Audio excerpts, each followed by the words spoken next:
ये इस बार एग्जाम में जो यूपी बोर्ड का एग्जाम होने वाला है, यूपी बोर्ड का जो एग्जाम होने वाला है, कब एग्जाम 25 फेब को, राइट। तो इसमें कौन कौन से क्वेश्चन आ सकते हैं, कौन कौन से ऐसे हैं क्वेश्चन जो कल के पेपर में फंस सकते हैं, आज उसी के बारे में हम लोग डिस्कशन करने वाले हैं। चलिए, तो वैसे तो मान लो आपको जैसे कि पता है कि केमिस्ट्री में क्या है, पर्टिकुलर केमिस्ट्री का जो सिलेबस है वो 3 अलग अलग पार्ट में डिवाइड है ना। अगर हम लोग बात इनऑर्गेनिक की करें, ठीक है, कि इनऑर्गेनिक केमिस्ट्री में क्या क्या आ सकता है, तो इनऑर्गेनिक केमिस्ट्री में 2 ऐसे चैप्टर हैं जिनका वेटेज सबसे ज्यादा है। कौन कौन से? एक चैप्टर आपका हो जाता है जिसको बोलते हैं D block and F block, है ना, ये चैप्टर है। और एक आपका चैप्टर हो जाता है इसमें कोऑर्डिनेशन, है ना, कोऑर्डिनेशन केमिस्ट्री का, राइट। और ये दोनों ही काफी अच्छा स्कोर कवर करते हैं उसमें पेपर के हिसाब से। हाँ, अगर मान लो डी ब्लॉक एफ ब्लॉक की बात करें तो लगभग theoretical part overall D block F block से आ जाता है, और अगर थोड़ा बहुत कॉन्सेप्चुअल पार्ट है तो वो हम लोगों का आ जाता है किसे, कोऑर्डिनेशन से, है ना। तो ये अगर मान लो अगर किसी को रिएक्शन नहीं आती है, केस अगर मान लो कोई थ्योरी के हिसाब से पेपर अटेम्प्ट करना चाहता है तो ये दोनों चैप्टर बहुत अच्छा स्कोर कर सकते हैं। हालांकि पासिंग मार्क केवल इससे नहीं है, इसके अलावा भी कुछ और चैप्टर इंक्लूड करने पड़ेंगे अगर वो पासिंग मार्क्स के हिसाब से पढ़ना है, क्योंकि हम लोगों को अच्छे से पता है कि अगर 70 का पेपर है तो 35 की ऑर्गेनिक है लगभग, है ना, 35 की ऑर्गेनिक है लगभग, और उसमें फिर फिजिकल और इनऑर्गेनिक दोनों मिला के लगभग 35 प्लस की मार्क। तो अब इसमें ये है कि डी ब्लॉक और एफ ब्लॉक थ्योरेटिकल, इसमें पढ़े क्या, सबसे बड़ी समस्या है ना, डी ब्लॉक एफ ब्लॉक में क्या पढ़े, कैसे पढ़े। तो अगर मान लो कंप्लीट लेक्चर किसी ने नहीं पढ़ा है डी ब्लॉक एफ ब्लॉक का, तो कुछ चीजें ऐसी हैं जो इसमें पढ़ी जा सकती हैं। जैसे एग्जांपल के लिए अगर हम एनसीईआरटी की बात करेंगे, तो अगर डी ब्लॉक की बात करें तो डी ब्लॉक में पढ़ने के लिए काफी सारी चीजें थी। जैसे कि डी ब्लॉक में क्या था, सबसे पहले अगर डी ब्लॉक किसी ने पढ़ा होगा तो यही चीज हमें पता होनी चाहिए कि डी ब्लॉक के एलिमेंट्स कौन से हैं, है ना भाई। यहाँ पे जब डी ब्लॉक को पढ़ते हैं तो यहाँ डी ब्लॉक में कंफ्यूजन होती है बच्चों को कि D block versus transition element, कि एक तो डी ब्लॉक सही है और इसके अलावा ट्रांजिशन एलिमेंट ये क्या है, क्या इनमें कोई डिफरेंस है या दोनों एक ही। इसमें से एक ऑब्जेक्टिव क्वेश्चन भी आ सकता है और जनरल क्वेश्चन भी पूछा जाता है एग्जाम में। तो डी ब्लॉक एलिमेंट्स को अगर हम लोग समझे तो सिंपली हम लोग समझ सकते हैं कि डी ब्लॉक में हम लोग सीधा पढ़ते हैं कि भाई लास्ट इलेक्ट्रॉन जो होता है वो अगर इंटर कर रहा है, इंटर्स इन डी ऑर्बिटल, अगर लास्ट इलेक्ट्रॉन डी ऑर्बिटल में इंटर कर रहा है तो सारे डी ब्लॉक के होंगे, लास्ट इलेक्ट्रॉन से डिटेक्ट हो सकता है। लेकिन अब प्रॉब्लम ये, तो फिर ट्रांजिशन क्या है, क्या सारे डी ब्लॉक एलिमेंट ट्रांजिशन होते हैं या फिर सारे ट्रांजिशन डी ब्लॉक एलिमेंट्स होते हैं। तो यहाँ थोड़ा सा इस सब चीजों को लेकर अगर किसी ने ढंग से नहीं पढ़ा हुआ है तो उसको काफी कंफ्यूजन की स्थिति रहेगी, क्योंकि एक क्वेश्चन इससे पूछा जाएगा। तो इसमें क्वेश्चन किस हिसाब का बनता है, कैसे क्वेश्चन? एक क्वेश्चन ऐसा हो सकता है, जहां तक मेरा अगर थोड़ा ऑब्जर्वेशन है, एक क्वेश्चन आ सकता है इसका जनरल इलेक्ट्रॉनिक कॉन्फ़िगरेशन कैसे करेंगे। अगर इसका जनरल इलेक्ट्रॉनिक कॉन्फ़िगरेशन होता क्या है, क्योंकि डी ब्लॉक में 4 अलग अलग सीरीज हैं, 3D 4D 5D और 6D। लेकिन अगर यूपी बोर्ड की बात करेंगे तो बेसिकली इंपॉर्टेंट 3D सीरीज है। हाँ, तो इसका जनरल इलेक्ट्रॉनिक कॉन्फ़िगरेशन की अगर हम लोग बात करें तो जनरल इलेक्ट्रॉनिक कॉन्फ़िगरेशन इसका सिंपली होता है n-1 d, और d में इलेक्ट्रॉन आ सकते हैं कहां से, 1 to 10, a भी आ सकता है, और साथ में ns में इलेक्ट्रॉन आ सकते हैं कितने, 1 to 2, और d में 1 to 10 आ सकते हैं। और क्यों, डी ब्लॉक का कोई ऐसा एलिमेंट तो है नहीं जिसमें डी में इलेक्ट्रॉन ही ना आते हैं, ऐसा कहां से नहीं। हाँ, ऐसा एक चीज हो सकती है पॉसिबिलिटी, क्योंकि कुछ बच्चे एफ ब्लॉक में कंफ्यूज रहते हैं कि एफ में इलेक्ट्रॉन, क्योंकि अगर हम उसमें उसका देखें कॉन्फ़िगरेशन थोरियम या यूरेनियम का, तो उसमें ऐसा होता है कि एफ में इलेक्ट्रॉन नहीं आते हैं, वो डी ब्लॉक भी एफ ब्लॉक में, एसी की बात नहीं कर रहा मैं, टीएच की बात कर रहा हूं, थोरियम की, है ना, 90। इसमें अगर हम लोग ध्यान से देखेंगे तो आप कॉन्फ़िगरेशन अगर देखें इसका, तो इसमें समझ में आएगा कि एफ में इलेक्ट्रॉन नहीं आ रहा है। तो बहुत सारे बच्चों को कंफ्यूजन, तो क्या एफ ब्लॉक है, नहीं ये एफ ब्लॉक है। कंडीशन ये है कि आइदर इन ग्राउंड स्टेट और इन एक्साइटेड स्टेट, या तो ग्राउंड स्टेट या एक्साइटेड स्टेट में आना चाहिए एफ में इलेक्ट्रॉन, और जब उसका एक्साइटेड स्टेट थोरियम का आता है ना तो एफ में इलेक्ट्रॉन जम करता है, इस वजह से चीजें। तो एक जनरल कॉन्फ़िगरेशन का आ सकता है। अच्छा, बात हम लोग कर रहे थे ट्रांजिशन एलिमेंट। अच्छा, ट्रांजिशन और डी ब्लॉक में थोड़ा अंतर है। क्या अंतर है कि जो ट्रांजिशन एलिमेंट का डेफिनेशन होता है, ट्रांजिशन, उसकी कंडीशन ये होती है कि जो डी ऑर्बिटल है, जो जो डी ऑर्बिटल है, डी ऑर्बिटल, ठीक है, डी ऑर्बिटल, तो इसमें जो इलेक्ट्रॉन है, इलेक्ट्रॉन वो पार्शियली फिल होने चाहिए, ये कंडीशन है, पार्शियली फिल्ड। अगर इसमें इलेक्ट्रॉन पार्शियली फिल्ड हैं तभी वो डी ब्लॉक ट्रांजिशन में कैलकुलेट होगा, नहीं तो कैलकुलेट नहीं होगा। अच्छा एक बात और, स्टेबल नहीं होना चाहिए, नहीं D10, हाँ मतलब D10 का डिरेक्शन नहीं चाहिए। अच्छा अगर D10 बन भी रहा हो तो एक्साइटेड स्टेट में अगर वो जाए तो D पार्शियली फिल्ड हो जाए, मतलब D अगर पार्शियली फिल्ड नहीं है तो वो कभी भी ट्रांजिशन में नहीं रहेगा। यही चीज जिंक के साथ होती है। अगर हम लोग जनरली जिंक की बात करेंगे तो जिंक में अगर हम लोग देखें तो जिंक का कॉन्फ़िगरेशन अगर देखें तो सिंपली 30 है, तो हम लोग देखेंगे क्या 3D10 4s2 आएगा, राइट। अब अगर 3D10 4s2 आ रहा है क्योंकि जिंक केवल +2 पर एग्जिस्ट करता है, जनरल ऑक्सीडेशन स्टेट तो +2 होगी। इसका मतलब अगर इस हिसाब से हम निकालें तो 3D10 और 4s0 बनेगा। अब अगर हम लोग थोड़ा सा इसमें ध्यान दें तो हमें क्लियरली पता चलेगा कि ये D10 पहले भी था जब ये ग्राउंड स्टेट में था, और जब एक्साइटेड स्टेट में आया तभी 3D10। इसका मतलब ये ट्रांजिशन एलिमेंट में तो कैलकुलेट नहीं होगा। तो आपको ये ध्यान रखना चाहिए जो भी बच्चे देने जा रहे हैं कि जिंक जो है वो ट्रांजिशन एलिमेंट की कैटेगरी में नहीं आएगा। अगर 4 ऑप्शन आपको ऑप्शनल में दे दें एग्जाम में तो फिर उसको ट्रांजिशन एलिमेंट कौन सा नहीं है तो आपको ये ध्यान रखना पड़ेगा कि zinc is not considered as transition element. अच्छा तो इसमें क्या स्कैंडियम 21 वाला? हाँ बिल्कुल आ सकता है, आपने अच्छा क्वेश्चन पूछा मुझे। अगर हम स्कैंडियम की बात करें दैट इज 21, तो स्कैंडियम में 3D1 और 4s2 आएगा। अब देखो यहाँ पे ऑक्सीडेशन स्टेट क्या होगी ये मैटर ही नहीं करता क्योंकि 3D ऑलरेडी पार्शियली फिल्ड हमें दिख रहा है, तो ट्रांजिशन तो ऑटोमेटिक हो गया। हाँ यहाँ पे ये क्वेश्चन इस वजह से पूछा जा सकता है क्योंकि ये वेरिएबल ऑक्सीडेशन स्टेट नहीं दिखाता है स्कैंडियम। पूरी डी ब्लॉक एलिमेंट में अगर 3D की बात करें तो आपका स्कैंडियम और जिंक दोनों ऐसे एलिमेंट हैं कि इनमें ऑक्सीडेशन जो होती है वो वेरिएबल नहीं होती। लेकिन फिर भी जिंक के साथ में मैंने अभी बताया कि जिंक के साथ में प्रॉब्लम है कि जिंक +2 पर जाने के बाद भी 3D को पार्शियली फिल्ड नहीं करता है, जबकि स्कैंडियम, बहुत सारे बच्चे इसमें कंफ्यूज रहते हैं, वो सोच लेते हैं स्कैंडियम भी ट्रांजिशन नहीं है, जबकि स्कैंडियम ट्रांजिशन एलिमेंट की डेफिनेशन को पहले ही फॉलो कर रहा है, पार्शियली फिल्ड, पार्शियली फिल्ड। तो ये तो पहले ही ट्रांजिशन एलिमेंट की सही डेफिनेशन बताएगा। सही डेफिनेशन ये है कि जनरली जैसे जो बच्चे ट्रांजिशन और डी ब्लॉक को नहीं समझ पाते हैं तो डी ब्लॉक ये कहता है कि लास्ट इलेक्ट्रॉन जो है वो अगर डी ऑर्बिटल में जा रहा है तो वो डी ब्लॉक है। लेकिन ट्रांजिशन कुछ और कहता है। ट्रांजिशन कहता है ये बात तो आपकी बिल्कुल सही है कि लास्ट इलेक्ट्रॉन डी में जा रहा है, लेकिन इसके साथ ट्रांजिशन ये कहता है कि आइदर इन ग्राउंड स्टेट और इन एक्साइटेड स्टेट आपका डी ऑर्बिटल पार्शियली फिल्ड होना चाहिए, पार्शियली फिल्ड होना चाहिए। अगर वो पार्शियली फिल्ड नहीं होगा ना तो ट्रांजिशन में काउंट नहीं होगा, है। तो एक तो इनसे क्वेश्चन हो सकता है किसी बच्चे से पूछ दिया जाए।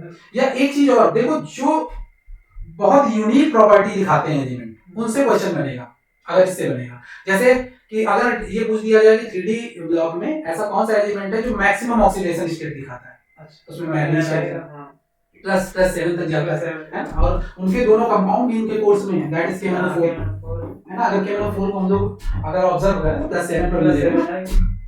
तो ये चीजें हैं सब, इनसे कोई क्वेश्चन पूछ सकता है। वो थोड़ा सा तुम देखो जैसे हम लोग आगे चैप्टर में देखते हैं कि एक चैप्टर है अपना विलियन चैप्टर। सबसे पहले विलियन चैप्टर में क्या क्या आ सकता है, विलियन चैप्टर में मोस्ट इंपोर्टेंट हम लोग पढ़ेंगे विलियन में क्या क्या है जो बोर्ड एग्जाम में ज्यादातर फंसने वाला है। तो सबसे पहले आता है अपना राउल्ट का नियम, आप जरूर तैयार करेंगे। राउल्ट नियम, देखिए राउल्ट नियम में आपको राउल्ट के नियम के साथ साथ राउल्ट के नियम की सीमाएं के बारे में डिस्कशन करना होगा। तो राउल्ट का नियम ये दर्शाता है कि किसी अवाष्पशील वैद्युत अनघट्य पदार्थ का, जो राउल्ट के नियम में अवाष्पशील वैद्युत अनघट्य पदार्थ के जो वाष्प दाब का आपेक्षिक अनुपात होता है उसमें विलेय पदार्थ की मोल प्रवाह के बराबर होता है। तो इसके लिए हम लोग फार्मूला पढ़ते हैं T degree minus PS upon T degree equal N upon N plus capital N लिखेंगे। अब यहाँ से इनकेस अगर आपसे बात की जाए कि अगर विलियन हमारा तनु है तो इसका फार्मूला बन जाता है P degree minus PS upon P degree equal N upon capital N। अब यहाँ पर हमें स्मॉल n की वैल्यू मोलों की संख्या है विलेय पदार्थ की और कैपिटल एन होता है विलायक के मोल। तो यहाँ पर विलेय के मोलों की संख्या को हम लोग small w upon small m लिखते हैं और इसे capital W upon capital M लिखते हैं। अब ये ऊपर चला जाएगा तो ये राउल्ट के नियम से एक बिना न्यूमेरिकल भी आ सकता है, तो इसे आप जरूर तैयार करें। इसका ये फार्मूला बनेगा small w capital M upon capital W और स्मॉल m, ये इसका फार्मूला है, ये राउल्ट का नियम है। अब राउल्ट का नियम हमारा कहाँ फॉलो होता है, कहाँ तक ये इसकी सीमाएं हैं, वो हमें सीमाएं क्वेश्चन में पूछ सकता है। तो राउल्ट के नियम के लिए कुछ प्रमुख सीमाएं हैं, उनके बारे में आप पढ़कर जाइएगा, क्वेश्चन आ सकता है। राउल्ट का नियम कण विलयनों में लागू होता है, ये शांत विलयनों में लागू नहीं होता है। जो राउल्ट का नियम है इसमें वैद्युत अपघट्य पदार्थों के विलयनों पर लागू नहीं होता है, यहाँ पर ये विचलन दर्शाता है। ऐसे आपको राउल्ट के नियम की सीमाओं के बारे में पढ़ना है। अब आगे बात करते हैं राउल्ट के नियम के बाद जो मोस्ट इंपॉर्टेंट क्वेश्चन आने वाला है, इसी राउल्ट के नियम और विलेन चैप्टर से संबंधित है। ये क्वेश्चन आपको तैयार करना है, इसमें आएगा हेनरी का नियम। हेनरी नियम आप तैयार करेंगे और इसकी सीमाएं भी तैयार करेंगे। तो हेनरी नियम में आप लोग क्या क्या पढ़ सकते हैं, तो सबसे पहले हेनरी नियम पढ़ेंगे और हेनरी नियम में सीमाएं क्या होती हैं, सीमाओं के बारे में आप पढ़ के जाइएगा। विलेन चैप्टर से कुछ मोस्ट इंपॉर्टेंट है ये, इनको आप जरूर तैयार करें। आगे आते हैं हम लोग, सबसे पहले मोलरता के बारे में थोड़ा सा पढ़ लेंगे। मोलरता क्या होती है, मोलरता से रिलेटेड न्यूमेरिकल आने की संभावना है, इसमें परसेंटेज दिया होगा और वाष्प दाब का इसमें आपेक्षिक घनत्व दिया होता है, उस टाइप का न्यूमेरिकल आपको पढ़ के जाना है। और इसमें नार्मलता के बारे में भी पढ़ना है, नार्मलता आ सकती है। अब नार्मलता, इसके बाद आपको पीपीएम सांद्रता के बारे में पढ़ना है। तो पीपीएम सांद्रता भी मोस्ट इंपॉर्टेंट है इस लेसन से, तो इसे आप तैयार करेंगे। तो ये विलेन चैप्टर के कुछ मोस्ट इंपॉर्टेंट टॉपिक के बारे में आपको बता रहे हैं, इन्हें आप तैयार करके जाएंगे, कल के पेपर में फंसने वाले हैं। आगे चलते हैं, जो इसके कुछ और मोस्ट इंपॉर्टेंट क्वेश्चन हैं उनके बारे में हम थोड़ी जानकारी लेते हैं। इसमें विलेयता आता है, विलेयता थोड़ा इसके बारे में आप पढ़ेंगे। विलेयता क्या होती है और विलेयता को प्रभावित करने वाले कारक कौन से हैं, गैस अवस्था में, ठोस अवस्था में और गैस अवस्था में, इसके प्रभावित करने वाले कारकों के बारे में आपको पढ़ना है। ये कारक इनके पूछे जाते हैं। तो ये था विलेन चैप्टर के कुछ मोस्ट इंपॉर्टेंट क्वेश्चन, इनको आप तैयार करना बिल्कुल ना भूलें। अब बात करते हैं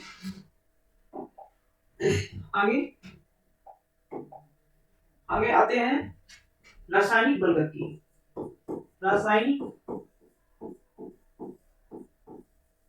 रासायनिक बलगति के बारे में बातचीत होगी।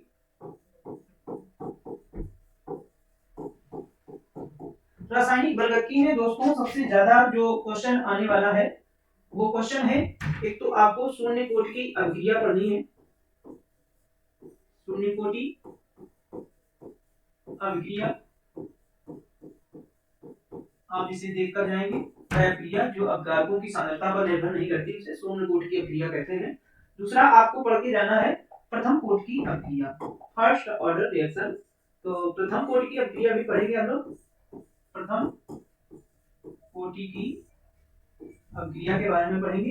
देखिए प्रथम कोटि की अभिक्रिया का न्यूमेरिकल हर बार आ रहा है, हर सेट में आता है, तो इसे आप इस न्यूमेरिकल को जरूर तैयार करके जाएंगे। प्रथम कोटि की अभिक्रिया के लिए वेग स्थिरांक का फार्मूला है 2.303 अपॉन t log, यहाँ पर बेस में 10 चलता है, a upon a minus x, यहाँ पर इसकी प्रारंभिक और अंतिम सांद्रताएं होती हैं। तो इससे एक न्यूमेरिकल हर बार आता है, इसे आप जरूर तैयार करके जाएंगे। ये विलेन चैप्टर है।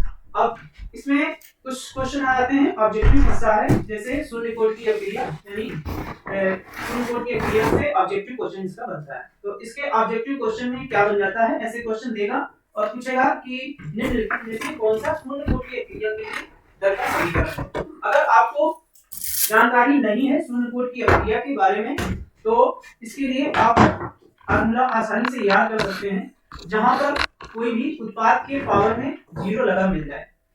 अगर आपने बिल्कुल नहीं पढ़ा है शून्य कोटि की अभिक्रिया, क्योंकि इसका ऑब्जेक्टिव क्वेश्चन आता है, अगर शून्य कोटि की अभिक्रिया का क्वेश्चन आ रहा है तो आपको पावर में 0 देखनी है। अगर अपघातक की शेष सांद्रता में पावर शून्य लगी हुई है, इसका मतलब है शून्य कोटि की अभिक्रिया है।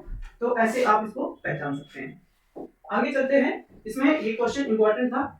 अब आगे क्वेश्चन इसी चैप्टर में जो आने वाला है वो है आर्हीनियस समीकरण। तो आर्हीनियस समीकरण के बारे में आप अच्छे से पढ़ के जाएंगे।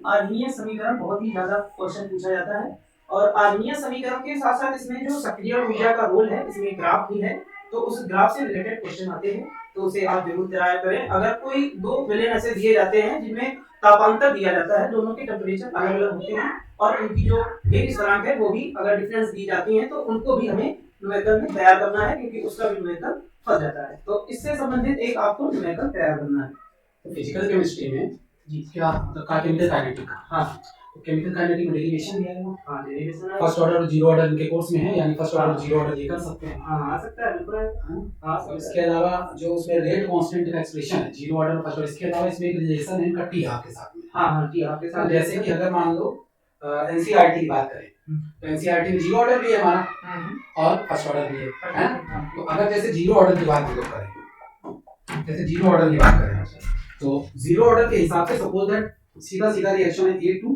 प्रोडक्ट है ना। यहाँ पे शुरू में ए बोल दिया हमने, शुरू में कितना प्रोडक्ट बना जीरो, क्योंकि शुरू में जब रिएक्टेड जाएगा तो प्रोडक्ट बनेगा। लेकिन अगर हम आफ्टर टी टाइम बाद बात करें, आफ्टर टी टाइम, अच्छा हिंदी मीडियम वाले भी इसको कनेक्ट कर सकते हैं, हाँ आपने हिंदी मीडियम बताया।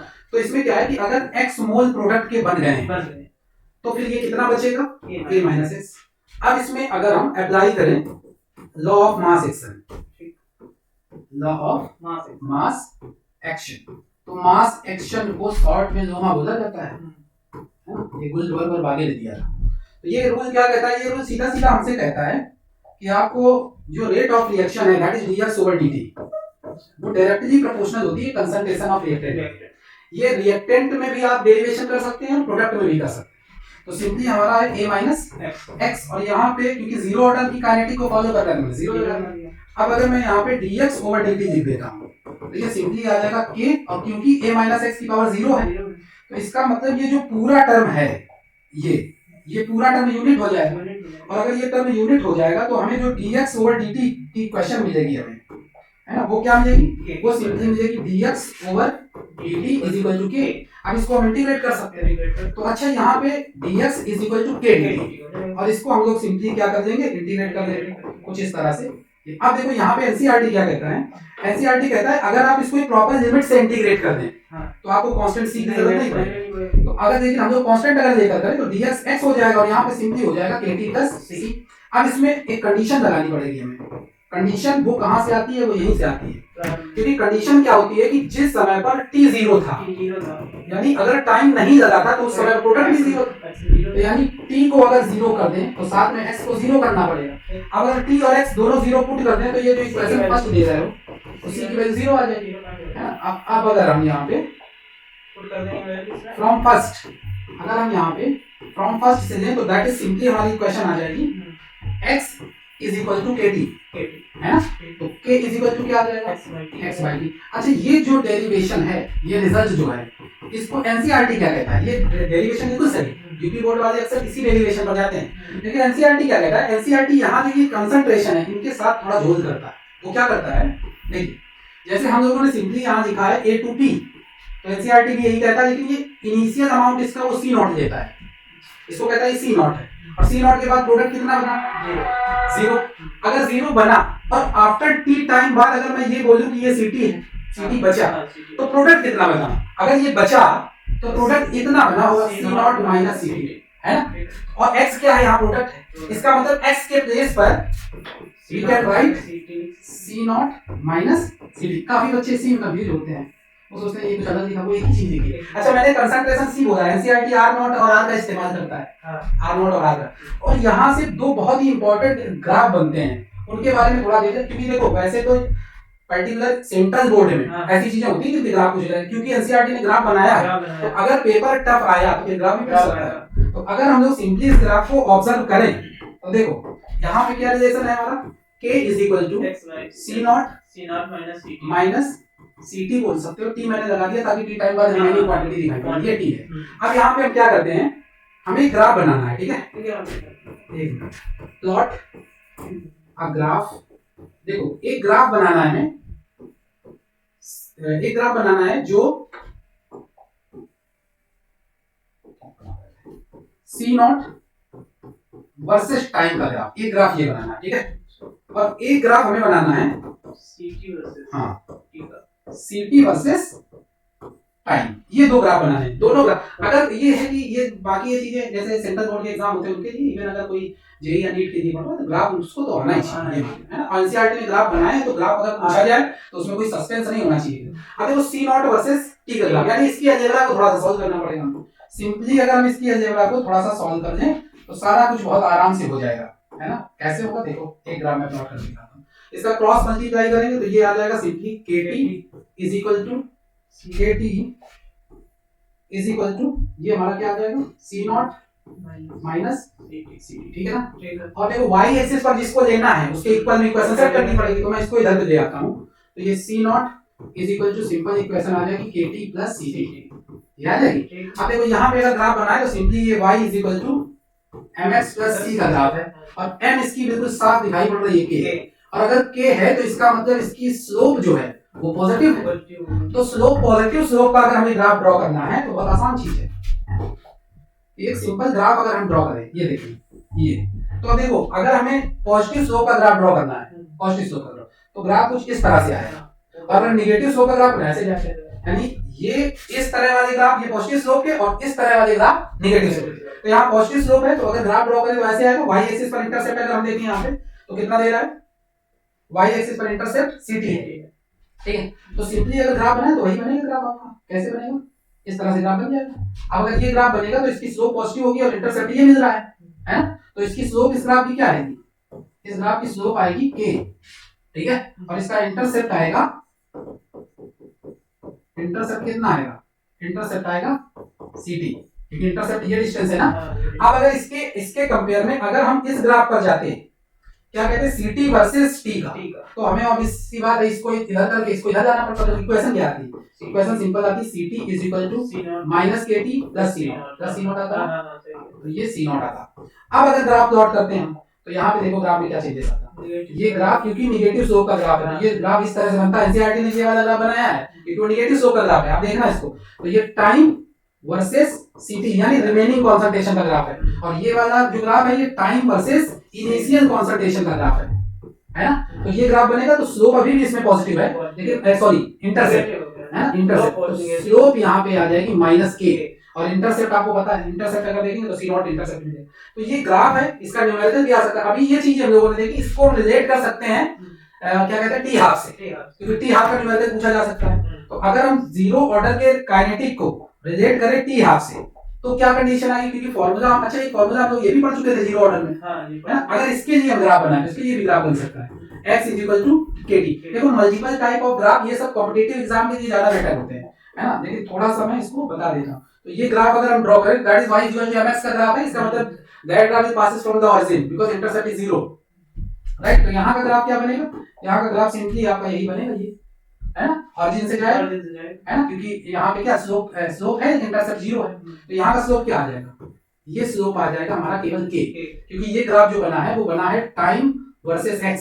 और एक चीज देखो, x क्या प्रोडक्ट का अमाउंट है, ये ग्राफ प्रोडक्ट में बना है ना, और वहां कंसंट्रेशन रिमेनिंग और उसमें बना हुआ है। तो ये ग्राफ ये बन सकता है। इसमें एक चीज और इसमें हम क्या ये कह सकते हैं कि जैसे उस वाले में ग्राफ बना, एक पॉजिटिव एक नेगेटिव, तो दोनों ऐड होने के बाद ओरिजिन से मिल गए, क्या ऐसा कुछ है? क्योंकि इसमें x माना गया है c नॉट माइनस ct को, तो इस वजह से है। हां, इसी वजह से है क्योंकि उसमें x क्या है, x प्रोडक्ट है। हां, लेकिन अगर हम रिमेनिंग क्वांटिटी और इनिशियल क्वांटिटी में बनाएं, अच्छा, तो वो अलग ग्राफ बनेंगे। हां, एक तरह से आप यही समझिए कि वो दोनों का एडजॉइंट है, कैंसिल आउट कर रहे हैं दोनों की, क्योंकि नेगेटिव और पॉजिटिव दोनों। हां, तो यहाँ पे क्या है कि अगर हम यहाँ एक क्वेश्चन इसका और अक्सर पूछ देता है रिलेशन विद टी हाफ का, है ना, रिलेशन विद टी हाफ। तो सबसे पहले तो इस टी हाफ को समझना पड़ेगा, है ना। बच्चे पढ़ते हैं अगर उस हिसाब से तो उनको पता होगा, दैट इज टी 50%, है ना। तो टी हाफ अगर समझ में आता है तो आपको फर्स्ट ऑर्डर भी समझ में आएगी, टी हाफ का उसमें भी रिलेशन है ना। तो टी हाफ सबसे पहले टी हाफ होता क्या है, तो जनरल कॉन्सेप्ट जो बुक में होता है सिंपली होता है कि किसी भी कंपाउंड का इनिशियल अमाउंट जितने समय में हाफ डिकम्पोज हो जाए, है ना, वही टाइम क्या होता है। जैसे एग्जांपल लीजिए, अगर यहाँ पे कोई भी कंपाउंड मैंने 100 ग्राम लिया और 100 ग्राम से सपोज दैट ये 10 आवर का टाइम इसमें लगा और ये सपोज दैट 50 ग्राम रह गया, लेकिन ये सेल्फ डिकम्पोजिशन होना चाहिए। इसका मतलब ये नहीं है कि आप 1 किलो मिठाई लाए और आधा किलो खा ली 5 मिनट में, तो आधा इसका 5 मिनट टी हाफ हो गया, इट डजंट मीन दैट। इसका मतलब सिंपली इतना है कि वो सेल्फ डिकम्पोजिशन हो रही है, उसमें रिएक्शन होनी चाहिए। ये जो आप ये यहाँ पे देख रहे हैं हाइपोथेटिकल कंडीशन के अकॉर्डिंग मैं बता रहा हूँ, 10 आवर टी हाफ। अच्छा ये टी हाफ जो 10 आवर मैं बता रहा हूँ, ये कितना भी टाइम हो सकता है। हाँ, कितना भी हो सकता है, सेकंड में भी हो सकता है, आवर में भी हो सकता है, इवन ईयर में भी हो सकता है। याद करो कार्बन 14 का टी हाफ लगभग 5000 ईयर प्लस होता है। तो ये है। अब अगर जीरो ऑर्डर को इससे आप कनेक्ट करें तो बहुत आसान सी चीज होगी इसमें, आप देखेंगे, क्योंकि k is equal to simply formula क्या है, x बाई टी।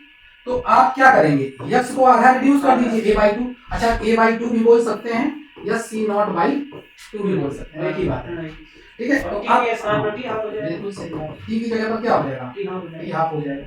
तो अब अगर वैल्यू आप पुट कर दें तो k इक्वल टू आपका फॉर्मूला बन जाएगा c naught by 2 T half.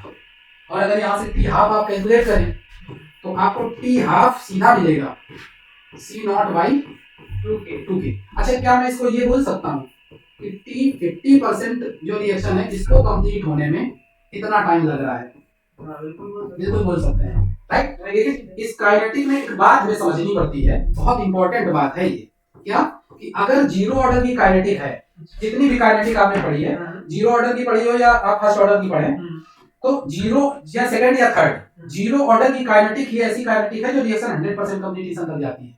बाकी रिएक्शन कभी हम तो 100% जीरो ऑर्डर की काइनेटिक कैसे मूव करती है, कुछ इस तरह से आप समझ सकते हैं जीरो ऑर्डर की काइनेटिक को, कि जैसे यहाँ 100 है ग्राम और सपोज दैट 10 आवर का टाइम लगा और ये कितना बचा 50 ग्राम, तो ये समझिए कि जो अगला 10 आवर होगा उसमें जीरो बचेगा। इसका मतलब 2 टी हाफ अगर कंप्लीट कर देंगे तो जीरो ऑर्डर की काइनेटिक पूरी खत्म हो जाएगी। इसका मतलब कभी कभी एग्जाम में पूछता है कि बताइए जीरो ऑर्डर में 100% रिएक्शन कंप्लीशन में कितना टाइम लगेगा, तो ये 2 × t 50%। किस ऑर्डर के लिए बात हो रही है, जीरो ऑर्डर। तो यहाँ पे t that is 100% is equal to 2 × t 50% time c naught by 2k, 2 से 2 कैंसिल आउट हो जाएगा, यानी ये सिंपली आ जाएगा c नॉट बाई k। ये टाइम है जीरो ऑर्डर का। एग्जाम में जब क्वेश्चन आता है तो बच्चों बहुत कंफ्यूजन, जीरो ऑर्डर का कोई भी क्वेश्चन आ जाए एग्जाम में तो मेरा सजेशन ये है कि उनको यूनिटरी मेथड फॉलो करना चाहिए, वही 6-7 वाला जो मेथड है।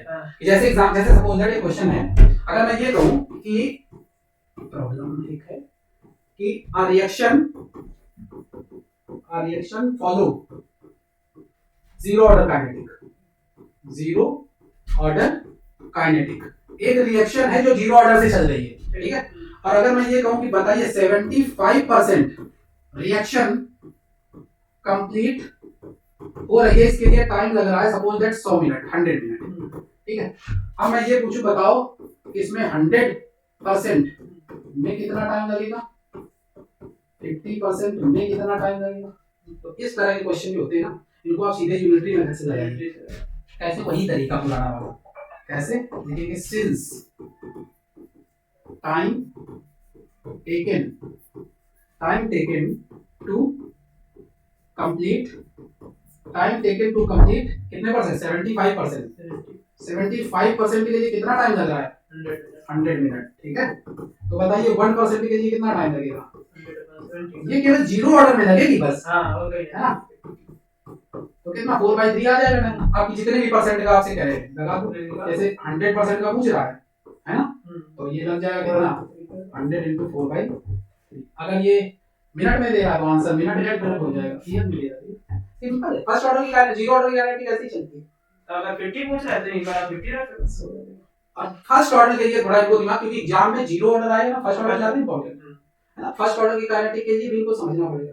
डेरिवेशन तो एक पढ़ के जाओ फर्स्ट ऑर्डर के लिए, नहीं तो इसमें टैली जाएगी, ठीक है। ये 8 स्लाइड हो चुकी है। अगर आप सपोज दैट फर्स्ट ऑर्डर की बात करेंगे, जब फर्स्ट ऑर्डर, अच्छा एक बात और, कभी कभी एग्जांपल से खेलता है, एग्जांपल क्योंकि देखो किसी भी रिएक्शन को देख के ये बताया नहीं जा सकता है कि रिएक्शन का ऑर्डर क्या है, ऐसा कोई तरीका ही नहीं, क्योंकि भाई order of reaction totally experimental है।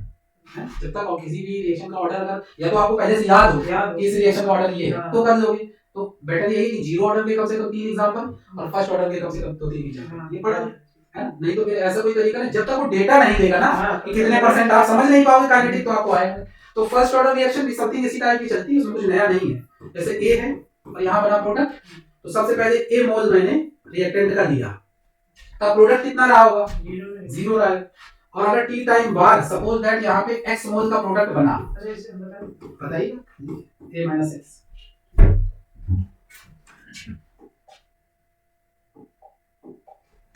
तो अगर आता है टी टाइम की बात, तो टी टाइम पर अगर हमें निकालना है, या तो आप सिंपल सा लिख सकते हैं इसमें साम्यावस्था। अगर साम्यावस्था की बात करेगा तो यहाँ पर ये x मोल इसके a मोल थे और उससे x मोल हमारा उत्पाद में बदल गया है, तो ये जो शेष सांद्रता है वो a माइनस एक्स बचेगी। अब हम लोग लगाएंगे अभिक्रिया की दर के लिए फार्मूला। तो अभिक्रिया की दर के लिए फार्मूला आएगा dx अपॉन dt। अभिक्रिया दर से हम लोग ये इसका फार्मूला निकालेंगे। ये फार्मूला है अभिक्रिया की दर इक्वल टू उसकी सांद्रता के समानुपाती। अब यहाँ से हम लोग, क्योंकि ये फर्स्ट ऑर्डर रिएक्शन है तो यहाँ पर 1 चलेगा, अगर ये जीरो ऑर्डर की होती है तो 0 चलता है, सेकंड ऑर्डर तो सेकंड चलेगा पर।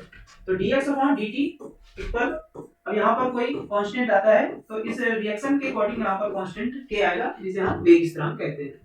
यहाँ से x और t के टर्म अलग अलग कर लेते हैं। dx अपॉन dt, यहाँ से dt को उधर में उधर भेजना है।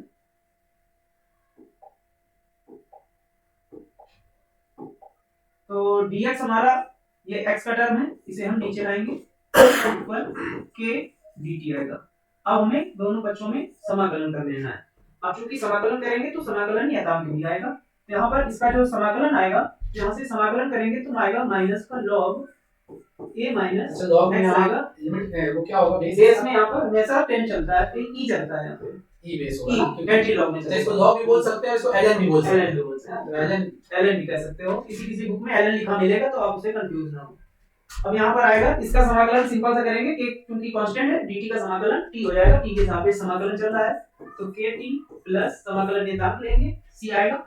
अब यहाँ पर हम जब प्रारंभ किए थे, प्रारंभ अवस्था में जो प्रोडक्ट हमारा बना था वो 0 था और इसमें जो टाइम लगा था वो भी 0 था, तो यहाँ पर हम लोग लेंगे t इक्वल टू 0 पर जो उत्पाद हमें मिला था वो 0 था, इसमें हम वैल्यू पुट करेंगे तो आएगा माइनस log e, x के स्थान पर 0 वैल्यू पुट करेंगे तो यहाँ log a बचेगा, इसके स्थान पर 0 पुट करेंगे, यहाँ से वैल्यू c की फाइंड होकर आएगी माइनस का log बेस में e चलेगा a।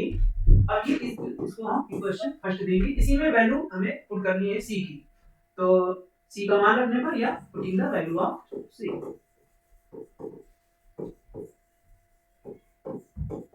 अब जब वैल्यू हम c की उसमें रखेंगे तो आएगा minus log a minus x equal kt minus, क्योंकि c की वैल्यू आई है माइनस का log e, तो log a रखेंगे। अब हमें log के टर्म एक तरफ करने हैं, तो ये log की वैल्यू हम इधर लाएंगे तो आएगा log, और ये माइनस में है क्योंकि, तो इसे हम माइनस में लिखेंगे इक्वल kt। यहाँ से हमें k की वैल्यू फाइंड करनी होती है, सबसे पहले हमें इसमें लॉगरिथमिक का नियम लगा देना है, क्योंकि ये माइनस में है और log लगा है तो इसे हम m/n के रूप में रख सकते हैं। तो ये आएगा log a upon a minus x equal kt। अब यहाँ से हम लोग आगे देखते हैं,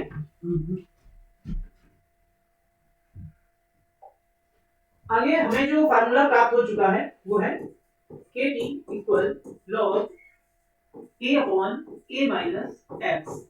अब हमें याद रखना होगा कि यहाँ पे हमारा बेस में e चल रहा है, तो अब ये क्योंकि एंटी लॉग में है तो एंटी लॉग को सबसे पहले बेस 10 में यानी लॉग अर्थनी में हमें चेंज करना होगा। तो लॉग में चेंज करने के लिए इसमें इसकी वैल्यू है 2.303, इसका मल्टीप्लाई कराने से एंटी लॉग हमारा बेस 10 यानी लॉग में कन्वर्ट हो जाता है, a माइनस एक्स हो जाएगा। अब हमें अगर बेस स्थिरांक का फार्मूला निकालना है तो ये t को हम डिवाइड में भेज देंगे, तो 2.303 अपॉन t log बेस में 10 चलेगा a upon a minus x. तो इस प्रकार से ये प्रथम कोटि की अभिक्रिया के लिए वेग स्थिरांक का फार्मूला है। ये बहुत ही क्वेश्चन बार बार पूछा जा रहा है। अब इसमें हम लोग बातचीत करेंगे कि कभी कभी इसमें कुछ देता है प्रथम कोटि की अभिक्रिया के वेग स्थिरांक और उसमें उपस्थित अर्धआयतकाल के बीच संबंध हमें ज्ञात करना हो, तो क्या करेंगे, तो लिखेंगे फॉर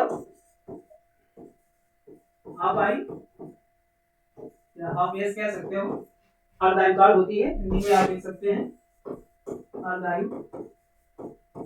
अब चूंकि अर्धआयु को आप कैपिटल टी या टी हाफ या टी 50 से डिनोट कर सकते हैं यहाँ पर, तो अर्धआयतकाल के लिए क्या होगा, जो हमारी ये शेष सांद्रता है ये प्रारंभिक सांद्रता की आधी रह जाएगी, तो प्रारंभिक सांद्रता हमारी कितनी है, प्रारंभिक सांद्रता हमने x ली थी, तो उसी की प्रारंभिक a थी, तो इसी का आधा हो जाएगा a/2। क्योंकि समय हमारा t है, आधा लगेगा, तो t को हम क्या कन्वर्ट कर लेंगे, t हाफ में। अब इस दोनों की वैल्यू इसमें हमें पुट करनी है, तो k बराबर आएगा 2.303 अपॉन t की वैल्यू हो जाएगी t हाफ log बेस में 10 चल रहा है a/2।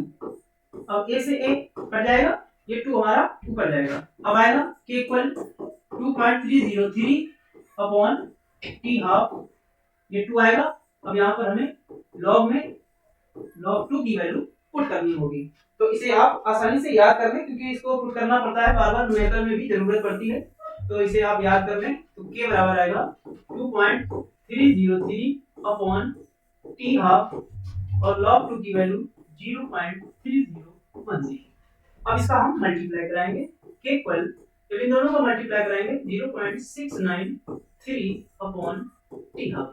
इस प्रकार से प्रथम कोटि की अभिक्रिया के वेग स्थिरांक और अर्धायुकाल के बीच में संबंध हम लोग फाइंड कर सकते हैं। तो ये इंपॉर्टेंट है, इससे या तो इसकी प्रूविंग आएगी या तो इसका न्यूमेरिकल आपको हर साल मिलेगा, हर सेट में मिलेगा, तो ये कल के पेपर में आने वाला है। आ भी सकता है, इसमें तैयार कर देना। इसमें कुछ ग्राफ्स हैं इसके, जैसे अगर इसका कोई न्यूमेरिकल है तो इसमें जैसा कि अभी सर ने बताया आपको कि फॉर्मूला सिंपली है k is equal to 1/t ln a upon a minus x, right. ln का मतलब है log बेस ई पर। तो यहाँ पे ग्राफ प्लॉट किए जा सकते हैं। अगर आप यहाँ पे ग्राफ चेक करें और सपोज दैट यहाँ हमें ग्राफ प्लॉट करना है, ग्राफ, वो ग्राफ किसमें प्लॉट करना है, हमें ग्राफ प्लॉट करना है ln a upon a minus x versus time के बीच में। तो इसका ग्राफ कैसे प्लॉट करेंगे, आसान है प्लॉट करना। कैसे प्लॉट करेंगे, सिंपली इस इक्वेशन को सिंपलीफाई करो, तो ln a upon a minus x is equal to kt। That means simple एक ग्राफ होगा जो ऑरिजिन से जाएगा। तो ये ग्राफ कैसा बनेगा, ये ग्राफ कुछ इस तरह से बनेगा। क्योंकि एनसीईआरटी ने कुछ ग्राफ बनाए हैं, इस वजह से ग्राफ पर थोड़ा सा आप ध्यान रखिए। तो कैसे ग्राफ बनेगा, मैं ग्राफ इसका प्लॉट कर देता हूं। सिंपली ये ग्राफ है और ये ऑरिजिन से जाएगा, तो ये सिंपली इस तरह का ग्राफ होगा जिसकी स्लोप क्या होगी। पहली चीज तो ये ध्यान रखना, ये ग्राफ किसके किसके वर्सेस है। तो ये graph simply ln a upon a minus x versus time के बीच में, जिसकी स्लोप क्या होगी, दैट इज a। इसके अलावा इसमें 2-3 और ग्राफ हैं, अभी मैंने बेस इसका चेंज नहीं किया है, तो वो ग्राफ कौन से हैं वो भी देख लेते हैं इसके। तो इसके सिंपल जो ग्राफ हैं, एक ग्राफ इसमें होता है that is ln a versus time के बीच में, एक ग्राफ होता है ln a minus x versus time के बीच में। तो ये 2 और ग्राफ हैं। इन ग्राफ को प्लॉट करना बहुत आसान है, इसमें ज्यादा मेहनत नहीं करनी पड़ेगी आपको। कैसे, बस थोड़ा सा ग्राफ प्लॉट करने का आपको तरीका पता होना चाहिए। तो जैसे सपोज दैट अगर मैं पहला ग्राफ प्लॉट करूं ln a वर्सेस टाइम, तो ln a को as a y axis consider करेंगे, तो आपको फार्मूला जो पता है उसी फार्मूले को ब्रेक कर लेते हैं। कैसे ब्रेक करेंगे, देखिए फार्मूला सिंपली है kt is equal to ln a minus ln a minus x, right. तो ln a में प्लॉट करना है, यानी हमारा फार्मूला हो जाएगा ln a is equal to that is kt plus ln a minus x। अब ग्राफ प्लॉट हो जाएगा आराम से, सीधे ग्राफ प्लॉट कर देंगे। और ग्राफ प्लॉट के बाद इसमें देखिए ये पॉजिटिव स्लोप का ग्राफ है, अभी बताया था पॉजिटिव स्लोप का ग्राफ इस तरह से बनेगा। तो that is simply this one. तो इसमें अगर हम स्लोप देखें तो यहाँ पे हमें स्लोप कितनी मिलेगी, k मिलेगी, और जो इंटरसेप्ट मिलेगा टाइम वर्सेस पे है, तो जो इंटरसेप्ट इस इक्वेशन का है, इंटरसेप्ट वो कितना मिलेगा, ln a माइनस x। इसी तरह से आप दूसरा ग्राफ भी आप उसको मैनिपुलेट करके बना सकते हैं। अच्छा, इसमें न्यूमेरिकल की बात अभी जैसे आपने बताई, तो न्यूमेरिकल के लिए इनको कम से कम 3 फॉर्मूले तीनों तैयार होने चाहिए, क्योंकि इससे एक क्वेश्चन और आता है सामने। कौन सा क्वेश्चन, जैसे कि अभी कुछ फॉर्मूले थे आप लोगों ने देखे, फॉर्मूले टी हाफ से उसका रिलेशन मिलेगा, लेकिन इसकी काइनेटिक चलती कैसे है वो भी समझनी पड़ेगी टी हाफ के साथ। जैसे टी हाफ के लिए सबसे पहला मान जो आपने एक फॉर्मूला बताया, that is simply k is equal to 2.303 divided by t, और यहाँ log ये बेस 10 पर है, ये बेस 10 पर है, तो ये बेस 10। अच्छा, log लिखा है तो बेस 10 लिखना जरूरी नहीं है, अगर बेस e है तो ln ज्यादा बेटर है। तो a upon a minus x। अब आपको ये ध्यान रखना है कि ये वैल्यू है, ये वाली, ये आपको ध्यान रखना है कि ये वैल्यू रिमेनिंग है, मतलब जितने परसेंट रिएक्शन बची हुई है, जितनी हो गई ये वो डेटा नहीं, और ये जो इनिशियल थी दैट्स मीन 100% अगर थी, या तो ये क्वेश्चन परसेंटेज में चलेगा या तो ग्राम में चलेगा, अमाउंट में चलेगा, तो वो 1 हो जाएगी। अब ये जैसे फॉर्मूला हमारे पास है, तो अगर जो बच्चों फिजिक्स वगैरह पढ़ी हुई उन्होंने, तो वहां ये formula n not by nt दिया जाता है, सेम चीज है ये रिमेनिंग क्वांटिटी, ये ध्यान रखना। अब इसमें जो टी हाफ का रिलेशन था, जैसे कि अभी आपने बताया टी हाफ में आपने एक रिलेशन बताया k is equal to 2.303 divided by T half, और एक फॉर्मूला आपने बताया log 2। तो आपको ये फॉर्मूला डायरेक्टली याद रखना है। फॉर्मूला एक इसका पार्ट ये है जो आपको याद रखना है, इसका मल्टीप्लाई अलग है, एक इसका ये फॉर्म है डायरेक्टली याद रखना है। इसके अलावा एक इसका डायरेक्टली फॉर्म और है, वो भी आपको प्रिपेयर करना है। कौन सा? k is equal to 2.303 divided by T half, और यहाँ इसकी वैल्यू के साथ में 0.3010 बिना मल्टीप्लाई किए। एक आपको ये पार्ट डायरेक्टली तैयार रखना है, अभी इसकी जरूरत पड़ेगी आपको। और एक और है k इज इक्वल टू, हाँ कैलकुलेशन में इजी हो, 0.6932 डिवाइडेड बाय टी हाफ, एक ये। अब अच्छा इसकी काइनेटिक चलती कैसे है? तो इसकी काइनेटिक के लिए कुछ बहुत ही इंपॉर्टेंट कॉन्सेप्ट होते हैं। क्या? जैसे समझिए इसकी काइनेटिक को अगर हम डिस्कस करें तो इसकी काइनेटिक कुछ इस तरह से चलेगी। कैसे? देखिए, अगर सपोज दैट यहाँ पे कोई भी कंपाउंड का अमाउंट 100 ग्राम है, और अगर सपोज दैट ये 50 ग्राम रह गया, और सपोज दैट इसमें 10 आवर का टाइम लगा, तो ये पक्की बात समझ लो कि जो अगला 10 आवर होगा उसमें ये 25 ही बचेगा, और इसके अलावा जो ये अगला ये 10 आवर होगा उसमें ये 12.5 बचेगा। इसका मतलब क्या हो गया कि अगर हम सिंपली इस काइनेटिक को समझें तो यहाँ 100 ग्राम से इतना अगर डिस्टेंस की बात करें तो यहाँ तो रिएक्शन हमारी कितनी कंप्लीट हो रही है? 50%। लेकिन यहाँ अगर बात करें तो यहाँ रिएक्शन कंप्लीट हो चुकी है कितनी? 75। और अगर यहाँ बात करेंगे तो यहाँ रिएक्शन कंप्लीट हो चुकी है कितनी? 87.5%। ठीक है, तो इस तरह से हमारे पास कुछ फॉर्मूले तैयार हो जाएंगे। कैसे? और फर्स्ट ऑर्डर के लिए अगर रिएक्शन हमें 75% करानी है तो ये पक्का T 50% का डबल टाइम निकल जाएगी। इससे क्वेश्चन आया भी। और अगर आपको T 87.5% रिएक्शन कंप्लीट करानी है तो यहाँ लगभग आपका 3T 50% टाइम लगेगा। अच्छा, इसकी एक प्रूविंग भी आती है। हाँ, एक एनसीईआरटी ने दी गई है। तो अगर एक प्रूविंग तो वो कौन सी है? वो है 99.9 की, जो फर्स्ट ऑर्डर की काइनेटिक है। अगर 99.9% रिएक्शन कंप्लीट कराएं तो लगभग 10 से 50%। एनसीईआरटी में आप लोग देख लेना, ये डायरेक्ट दिया गया है ना। तो इनकी प्रूविंग भी है। एक प्रूविंग अगर लॉन्ग क्वेश्चन में आ जाएगी तो बढ़िया कर सकते हैं। अच्छा सर, ये बताएं कि बच्चे सेकंड पेपर कहां से तैयार करें, रिएक्शन कहां से ज्यादा पढ़ सकते हैं? अच्छा देखो, रिएक्शन के लिए जनरली क्या कॉन्सेप्ट है कि एनसीईआरटी अगर उन्होंने पढ़ी है, क्योंकि एनसीईआरटी से कुछ ईयर से जब से एनसीईआरटी आई तो कॉपी पेस्ट का सिस्टम चल रहा है उसका। अच्छा, अगर ऐसा हो कि कोई ऐसा मुझे चैप्टर मिल जाए कि इस चैप्टर से सबसे ज्यादा आता है, हाँ, तो उसमें एक ही चैप्टर है जीआईटी टूल्स। लेकिन प्रॉब्लम क्या है, उस चैप्टर को प्रिपेयर करने के लिए इनको बाकी जो पीछे के प्रीवियस चैप्टर है वो प्रिपेयर करने पड़ेंगे। लेकिन अब क्या है कि अब इनके पास इतना टाइम है नहीं, एग्जाम है कल। तो ये काम कर सकते हैं, काम ये कर सकते हैं कि जो ऑर्गेनिक में भी थ्योरेटिकल पोर्शन है, ऑर्गेनिक में थ्योरेटिकल पोर्शन में बायोमॉलिक्यूल, और बायोमॉलिक्यूल पूरा थ्योरेटिकल नहीं है, थोड़ा रिएक्शन है, रिएक्शंस है। लेकिन बायोमॉलिक्यूल्स में जैसे कि जो प्रोटीन का पार्ट है, प्रोटीन से रिलेटेड ये कर सकते हैं। प्रोटीन के बाद थोड़ा सा एमिनो एसिड वाला पार्ट ये उठा सकते हैं, है ना। और प्रोटीन में ये पूरा डिटेल में पढ़ लें क्योंकि ये है थ्योरी। इसमें विटामिन सब आएंगे सब नहीं। अब मान लो प्रोटीन पढ़ रहे हैं तो प्रोटीन में अगर डिटेल में पढ़ने का मतलब ये कि प्राइमरी, सेकेंडरी, टर्सरी और क्वाटरनरी स्ट्रक्चर। और इसका एक क्वेश्चन और है जो बहुत बार पूछा गया है, एग्जाम में आने की पूरी संभावना भी उसकी रहती है। अगर आपने देखा वो देखा जरूर होगा, that is denaturation of protein. हाँ, डीनेचरेशन ऑफ प्रोटीन का क्वेश्चन है। जो इंग्लिश मीडियम वाले हैं वो जानते हो। डीनेचरेशन ऑफ प्रोटीन में मतलब होता है कि प्रोटीन के स्ट्रक्चर को डीनेचर्ड कर देना। और ऐसा होता क्यों है? जनरली हमारी बॉडी में प्रोटीन होती है, प्रोटीन वगैरह जो भी होती है, तो वो अपना काम कर रही होती है जो उनका काम है। अगर आप प्राइमरी स्ट्रक्चर देखें 1 डिग्री ऑफ प्रोटीन का, तो सिंपली आपको स्ट्रक्चर में स्ट्रेट लाइन मिलेगी। और अगर आप 2 डिग्री की तरफ जाएं तो सिंपली आपको इस तरह से मिलेगा, है।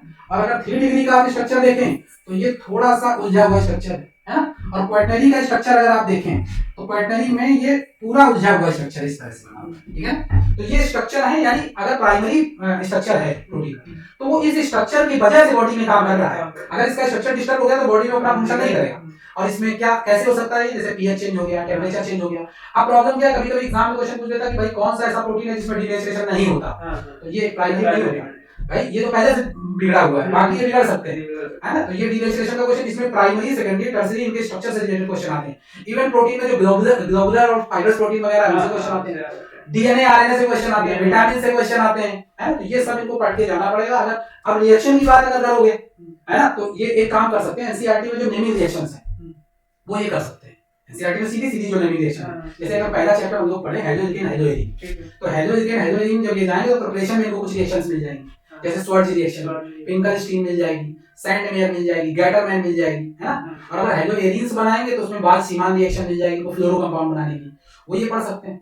इसके अलावा बॉइलिंग पॉइंट और मेल्टिंग पॉइंट का ऑर्डर जो हेलोएरिन हेलोजन है वो पढ़ सकते हैं। इसके अलावा इनकी केमिकल प्रॉपर्टी पूछी जाएगी, और केमिकल प्रॉपर्टी में अगर कल का पेपर देने जा रहे हैं तो उसमें कुछ चीजें हैं जो बहुत इंपॉर्टेंट है, जैसे कि सब्स्टिट्यूशन रिएक्शन, SN1 SN2 की मैकेनिज्म जरूर पूछेगा कोई ना कोई, है ना, तो वो चीजें तो आनी चाहिए। और अच्छा, तो इसमें क्या वो पूछ सकता है क्वेश्चन, जैसे अगर मान लो कोई रिएक्शन दे रहा है तो रिएक्शन में कन्वर्जेंस भी आएगी? कन्वर्जन तो तब आएगी जब इनको रिएक्शन आती होगी तभी, ऐसे तो कन्वर्जन कर नहीं सकते हैं। वैसे कुछ मान लो अगर ये फास्ट वीडियोस वगैरह हैं उनमें फास्ट थोड़ा दिया गया है तो ये पढ़ें उसको तो पढ़ सकते हैं, उसके लिए लिंक प्रोवाइड कर देना। ठीक है, तो ये चीजें हैं। बाकी इसमें एक चीज और, जैसे मान लो मैकेनिज्म पोर्शन है, तो दो तीन ऐसी मैकेनिज्म है जो कराने की पूरी संभावना है। हाँ, रेजोनेंस तो आ सकता है, इसमें तो मान लो एप्लीकेशन आएगा कि ये ज्यादा एसिडिक है, कम एसिडिक क्यों। नहीं, क्वेश्चन कहीं ऐसा बन सकता है कि कह दे कि इनकी अनुनादी संरचना है। हां बिल्कुल, क्लोरोबेंजीन या नाइट्रोबेंजीन, नाइट्रोबेंजीन कोर्स में नहीं है, मान लो क्लोरोबेंजीन फिनॉल आ सकता है। फिनॉल आ सकता है, लेकिन अब मान लो फिनॉल का ऐसा नहीं पूछेगा। अगर फिनॉल, जैसे आपने दूसरे चैप्टर की बात की फिनॉल से रिलेटेड, तो अगर ये फिनॉल से रिलेटेड बात अगर हम करें तो फिनॉल में क्या क्वेश्चंस आ सकते हैं, तो फिनॉल के तो रिएक्शन वाले क्वेश्चन, एक क्वेश्चन ऐसा आ सकता है इनका एसिडिटी कंपेयर, एसिडिटी कंपेयर आ सकता है, एसिडिटी का कंपेयर करना, ये पूछ सकता है अल्कोहल के साथ। हाँ, यानी ऐसे पूछेगा इनसे कि ethanol is neutral, ethanol is neutral while phenol is acidic, phenol is acidic, ऐसा पूछ सकता है कि ऐसा क्यों है। अब यहाँ रेजोनेंस इनका इंप्लीमेंट हो जाएगा, है ना, क्योंकि बिना रेजोनेंस के कर ही नहीं पाएंगे। इंडक्टिव को लगाना अगर आता होगा थोड़ा बहुत, लेकिन रेजोनेंस परमानेंट इफेक्ट है, इंडक्टिव से ज्यादा वैल्यू तो रेजोनेंस की है। तो अब इसमें क्या है कि जैसे हम फिनॉल का एग्जांपल दें, ये सिंपली हमारा क्या है, फिनॉल है, और इसको अगर हम एक्वस पोजीशन पर ले जाएं तो सिंपली ये बना देगा हमारा, बिल्कुल सही बात है, ये बना देगा फिनॉक्साइड आयन, और प्लस इससे प्रोटॉन निकल सकता है इन एक्वस स्टेट। अच्छा, तो क्वेश्चन है कि ये कैसे पता चलेगा कि ये फिनॉक्साइड आयन जो है एसिडिक होता है? बहुत आसान सी बात है, क्योंकि जो फिनॉक्साइड आयन है वो रेजोनेंस स्टेबलाइज होगा। रेजोनेंस स्टेबलाइज कैसे होगा? संरचना इसकी जो है वो स्थायी है। हाँ, बनेगी। पहले तो स्थायी वाली बहुत अलग बात है, सबसे पहले तो मैं ये पता हूँ बनेगी। देखो, आपसे कंपेयर दो तरह के हो सकते हैं, ध्यान समझो। अगर मान लो किसी बच्चे को ये बताना जैसे कंपाउंड ए है और कंपाउंड बी है, तो पहली चीज एक में रेजोनेंस है एक में नहीं है, तो फिर स्टेबल नॉन स्टेबल की बात ही नहीं, जिसमें रेजोनेंस होगा वो स्टेबल, जिसमें रेजोनेंस नहीं वो नहीं। लेकिन प्रॉब्लम तब आएगी जब दोनों में रेजोनेंस होगा, है ना। जैसे इस क्वेश्चन में बहुत आसान, अगर हम फिनॉक्साइड की स्ट्रक्चर बनाए तो बहुत आसान है रेजोनेटिव। देखो मैं दोनों कंपेयर बता दे रहा हूँ, दोनों ही एग्जाम के लिए इंपॉर्टेंट है। ये बन गया तो कॉन्जुगेशन तो है ही, ये बॉन्ड इधर शिफ्ट हो जाएगा, ये इधर शिफ्ट हो जाएगा, तो अगला स्ट्रक्चर क्या आएगा? अगला स्ट्रक्चर ये डबल बॉन्ड आ गया, ये नेगेटिव चार्ज यहाँ शिफ्ट हो गया, ये दोनों आ गए। अब आगे का स्टेप कराएंगे, बहुत आसान है, यहाँ नेगेटिव यहाँ पॉजिटिव जाना है, ये आगे शिफ्ट कर दो, बॉन्ड बन जाएगा, तो यहाँ ये हो जाएगा ये और ये नेगेटिव यहाँ चला जाएगा, और ये डबल बॉन्ड ऊपर आ जाएगा। इसके आगे के स्ट्रक्चर बनाएंगे, ये नेगेटिव तो यहाँ पॉजिटिव, ये बॉन्ड आगे शिफ्ट करना पड़ेगा, है ना। और ये जब आगे शिफ्ट करोगे तो यहाँ पे बॉन्ड बन जाएगा, ये बॉन्ड और नेगेटिव यहाँ पहुंच जाएगा, और ये डबल बॉन्ड वो आ जाएगा। एक स्ट्रक्चर और बन जाएगा इसका, कौन सा? कि अगर ये वापस चला जाए तो यहाँ पे क्या कहानी आ जाएगी? यहाँ कहानी सिंपल आ जाएगी, ये वापस फिनॉक्साइड आ जाएगा। अब यहाँ क्वेश्चन ये उठ सकता है कि भाई जब वापस वही आना था तो किया क्या? क्योंकि यहाँ रेजोनेटिंग कंट्रीब्यूशन से ये देखा जाता है कि स्टेबिलिटी कितनी है। जितने ज्यादा resonating structure with comparable energy होंगे तब स्टेबल होगा। अब जनरली ये बन गया। अब मान लो फिनॉल हमें समझ में आ रहा है एसिडिक है, फिनॉक्साइड वगैरह बन रहा है, ठीक है। अब अगर यहीं पे अगर हम लोग ये बात करें कि अगर फिनॉल स्टेबल है तो एल्कोहल के साथ क्या सीन है, तो अगर आप एल्कोहल पर थोड़ा सा नोटिस करें एल्कोहल को, ठीक है, तो अगर आप एल्कोहल को थोड़ा सा नोटिस करें तो एल्कोहल में आप क्लियरली देख सकते हैं C2H5OH, और इसको अगर आप वाटर वगैरह में इस्तेमाल करेंगे ना तो ये C2H5O- देगा और ये साथ में H+ देगा, और यहाँ क्लियरली दिखाई पड़ेगा क्या? यानी सिंपली ये आपका जो है फिनॉल आपका एसिडिक हो जाएगा और इथेनॉल न्यूट्रल। लेकिन ये देखो इतने 5 स्ट्रक्चर बन रहे हैं, है ना, लेकिन हमें ये भी देखना पड़ता है कि कंपेरेबल एनर्जी के बन रहे हैं कि नहीं बन रहे हैं, है ना। अगर हम जैसे एसिटिक एसिड से इसका कंपेयर करें, अगर हम सेम क्वेश्चन कंपेयर करें एसिडिटी को, क्योंकि आपके कोर्स में एल्कोहल भी एसिड भी है, तो इसका भी कंपेयर एग्जाम में पूछा जा सकता है। जैसे ये एसिटिक एसिड है, ठीक है, और वर्सेस फिनॉल, और कौन सा ज्यादा होगा। हाँ, अगर इस तरह का क्वेश्चन है तो देखो, एक तो एसिडिटी जज करने का तरीका होता है, जैसे आपने पीछे वाली स्लाइड में देखा ये, तो यहाँ पे अब ये कैसे मान लिया कि ये आंसर है, ये भी तो कोई कह सकता है कैसे मान लिया। तो बहुत आसान है, इनकी पीके वैल्यू चेक कर सकते हो आप। अगर फिनॉल की बात करें, अगर हम फिनॉल की, आप एनसीईआरटी से डेटा उठा सकते हैं, तो पीके वैल्यू एथेनॉल और फिनॉल की अगर आप चेक करोगे तो मेरे हिसाब से पीके इसका 10 के आसपास होता है, और एथेनॉल का जो पीके है वो लगभग 15.9 के आसपास होता है पीके। अच्छा, पीके जितना कम होता है एसिडिटी उतनी ज्यादा होती है। ये डाटा आप एनसीईआरटी से टैली करा सकते हो, ठीक है। अब जैसे ये कंपेयर था अभी,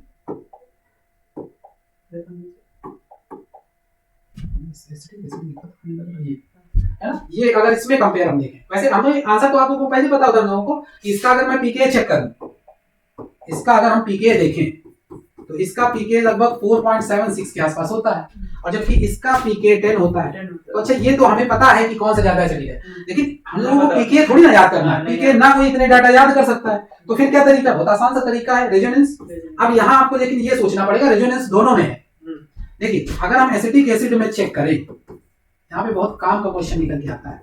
देखो, अगर हम इस केस को देखें तो CH3 CO और ये O माइनस, और यहाँ से क्या निकल जाएगा H प्लस ऐसा इक्वस, ठीक है। ये अब देखिए, इसमें रेजोनेंस है, हाँ है, रेजोनेंस दिखाई भी पड़ रहा है भी। किस तरह से रेजोनेंस होगा, ये चार्ज इधर शिफ्ट हो जाएगा, ये इधर शिफ्ट हो जाएगा, है ना। तो यहाँ पे अगला स्ट्रक्चर क्या बनेगा, CH3C, और यहाँ पे O माइनस आ जाएगा, और यहाँ डबल बॉन्ड O, यानी एसीटेट आयन के दो रेजोनेटिंग स्ट्रक्चर है। और फिनॉल के पीछे आप देख ही चुके हैं, इसके बनाने का कोई मतलब नहीं है।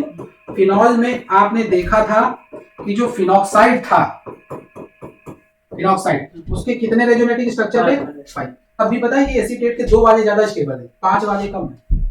ऐसा बहुत आसान सा रीजन है, क्योंकि इसमें देखिए जो चार्ज का डिलोबलाइजेशन है, चार्ज किस एटम पर लगा है, ऑक्सीजन पर। ऑक्सीजन इलेक्ट्रोनेगेटिव है, और रेजोनेंस के बाद भी चार्ज कहाँ आया है, ऑक्सीजन पर। जब चार्ज सेपरेशन सेम एटम पर होता है तो भले ही संख्या में वो कम है लेकिन स्टेबल ज्यादा होंगे, जबकि वहां देखते हैं हम लोग, अभी पीछे वाली साइड में देखो, यहाँ पे चार्ज ऑक्सीजन से कार्बन पर गया है। तो बहुत सारे बच्चे इस सब चीजों को लेकर कंफ्यूज है। ये ऑक्सीजन नेगेटिविटी वाला है, इलेक्ट्रोनेगेटिव चार्ज डिस्पर्जन उसमें सिमिलर एटम पर है और इसमें डिसिमिलर एटम पर है, तो भले ही ये संख्या में ज्यादा होंगे लेकिन इनकी एनर्जी रिड्यूस कर जाएगी। कौन सी, रेजोनेंस एनर्जी।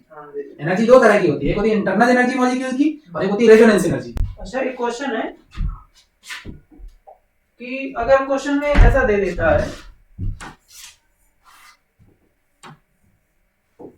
या एथिल बेंजीन, ठीक है, और क्वेश्चन एक दे रहा है कि Br दे दिया, अब हमें इन दोनों में पता करना है कौन सबसे ज्यादा स्थायी है। तो ये ऐसा कोई कंपेयर है नहीं, हो सकता है क्या? नहीं, ऐसा कोई इस तरह का कंपेयर नहीं, रिएक्शन के हिसाब से कंपैरिजन हो सकता है। एथिल बेंजीन का सिंपली मतलब है, एथिल बेंजीन का सिंपली मतलब कुछ ये है कि ये CH2 CH3 इस पर लगा है, तो इसमें कोई स्टेबिलिटी का रीजन नहीं है, ऐसा कोई क्वेश्चन। अच्छा, इसकी रिएक्शंस, इनके इंटर कन्वर्जन भी हो सकते हैं, जैसे इटार्ड पढ़ते हैं हम लोग। तो इटार्ड में तो सिंपली मान लो, हम लोग जो पढ़ते हैं वो डेटा बहुत बच्चों को पता ही नहीं होता।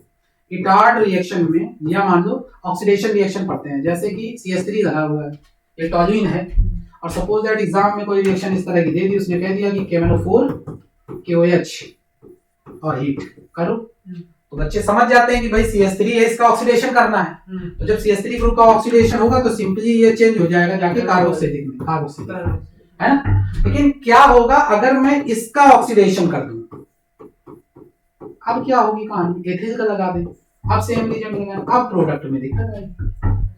तो अब प्रोडक्ट में ये है कि कुछ बच्चे इसको इस यहाँ सिलोज बनाएंगे, जबकि रूल ये होता है कि बेंजाइलिक का ऑक्सीडेशन होता है, बनेगा अभी भी यही प्रोडक्ट, ये, क्योंकि बेंजाइलिक अगर उसके पास हाइड्रोजन है तो ऑक्सीडेशन उसी पोजीशन पर होता है। ऐसा नहीं है कि आप फर्दर, अगर मैं इस चेन को लंबी कर दूं 2 2 3 3 कार्बन, तब भी उसी जगह होगा। एक एक चैप्टर को इनको लेकर चलना पड़ेगा, तभी कुछ कर सकते। चलो ठीक है, तो आज इतना, आगे अब मिलते हैं। ठीक है, कई सारे इसमें है। बेसिकली ये क्या करें, जैसे पहले चैप्टर में मैंने बताया नेमिंग रिएक्शन प्रिपेयर कर लें, क्लोरोफॉर्म को थोड़ा सा देख कर जाएं, एल्कोहल फिनॉल ईथर में मैकेनिज्म जरूर, मैकेनिज्म 2 लाइन की है, 3 लाइन, पुराने वीडियो पड़े हुए उसमें आप देख लेना, 2 लाइन से ज्यादा नहीं है। और एक डिहाइड्रेशन की मैकेनिज्म भी देख के जाइए, डिहाइड्रेशन ऑफ एल्कोहल, उसमें भी कुछ है नहीं, 2 3 लाइन है, मैं इसमें अभी बता देता, लेकिन अब टाइम काफी हो चुका है। ठीक है, ठीक है, तो उसको कर सकते हैं। इसके अलावा जब आप चैप्टर में जाएंगे एल्कोहल फिनॉल ईथर में, तो उसमें मान लो फिनॉल की केमिकल प्रॉपर्टी पढ़ लीजिए। ईथर में आप एनिसोल की रिएक्शन पढ़ के जाएं, एनिसोल की रिएक्शन, और ईथर पढ़ेंगे तो विलियमसन तो पढ़ ही के जाना है आपको, नेमिंग रिएक्शन एक भी नहीं छोड़नी है। इसके अलावा एल्डिहाइड कीटोन में एल्डोल को मत छोड़ना, cross aldol, Cannizzaro, Etard reaction, Stephen reaction, है ना, डाइबल एच का फंक्शन, ये सब पढ़ के जाना है आपको। ग्रिग्नार्ड रीजेंट वाली रिएक्शन भी पढ़ के जानी है। एमाइन में डाइजोटाइजेशन, कार्बामेन रिएक्शन, इसमें आपका एल्कोहल फिनॉल ईथर में रीमल्टीमैन रिएक्शन है। ये नेमिंग रिएक्शन तो एक भी नहीं छोड़नी है आपको। ठीक है, पेपर पूरा 100% अटेम्प्ट करिए, बाकी तो देखते हैं।